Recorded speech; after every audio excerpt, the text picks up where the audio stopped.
बुढ़ी का तो तोड़ दिया तेरे बहन साथे बाबा खबरदार हो से बात करूं हमसे। अरे बाप रे बाप बुढ़िया का हाथ बेटवा अगर तोरे को विश्वास न हो, अगर तुके विश्वास न हो तो तू हमका लिया चला, तू हमका अपने घरे लिया चला।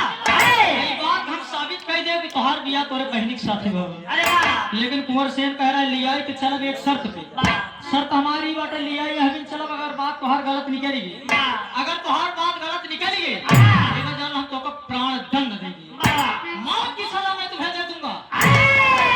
बुढ़िया का है बेटा हमको मंजूर, लेकिन हमका अपने घरे लिया एक लाइन करने लग, बड़ी पुरान लाइन बात है।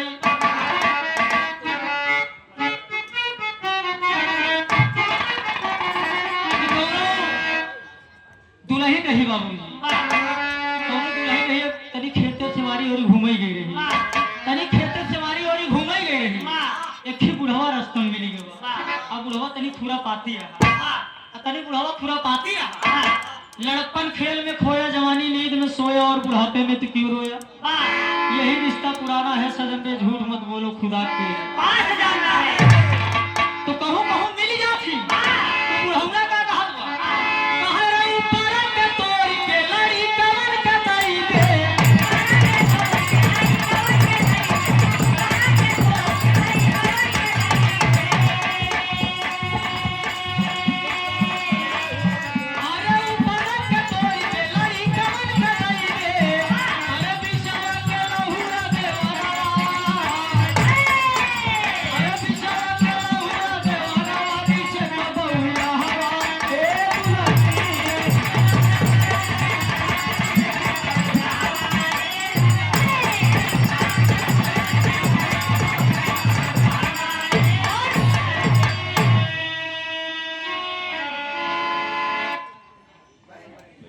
और आदरणीय आप श्रीमान रामचंद्र यादव जी बरेने के ऐतिहासिक माटी 51 रुपया पुरस्कार पर बहुत बहुत प्राम बा। ऊपर तो तोड़ के लड़कवन के दई दे मोर भैया रही ना कहा रोहिता गलत फलत गावत अंडकंड गावत बा। ऊपर के तोड़ के दई दे एकर मतलब है कि दुल्हनिया की उखी खेत में की उख तोड़ ले, उखिया जब तोड़ के लौटी जब बुढ़ौना बिचवा भेटान तो वही बुढ़ौना कहत भैया दुल्हन ऊपर के तोड़ के लड़कवन के दई दे। मनई कहत यार ऊपर का अगोरी हो तो कम मीठ हो, बुढ़ौना कहा तू ऊपर के तोड़ के लड़कवन के दई दे।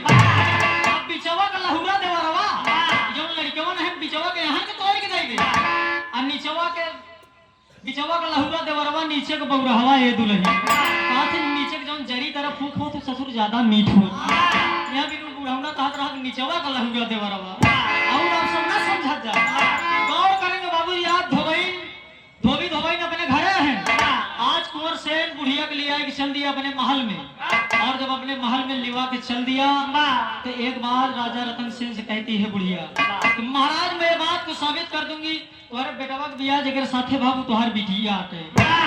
राजा साहब कह रहे होश में बोलना नहीं तो फिर तुम्हें प्राण दंड दे दूंगा। बुढ़िया का हाथ काटे करे लिए हमका चौथा करे पड़ी, कहीं कहाँ करे पड़ी, कहीं करे महतारी बाप को बुलवावा, जहाँ बियाह करे यहाँ लड़कियां महतारी बाप को बुलवावा तब हम फैसला करब। गौर करेंगे बाबूजी। राजा साहब का आदेश हुआ, 2-4 सिपाही चला गए, 2-4 सिपाही राजा साहब भेज दिए गए और धोबी धोबैन को बुला लिया। धोबी धोबैन को बुला लिया, धोत कहाँ बा? अरे बुढ़िया भी आई धोबी धोबिया भी आए,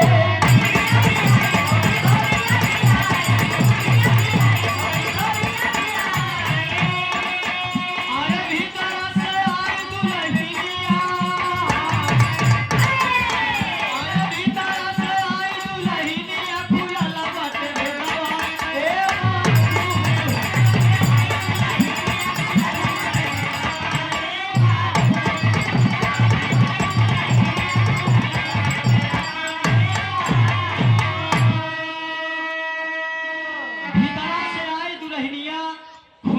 भेदवा है बाबू।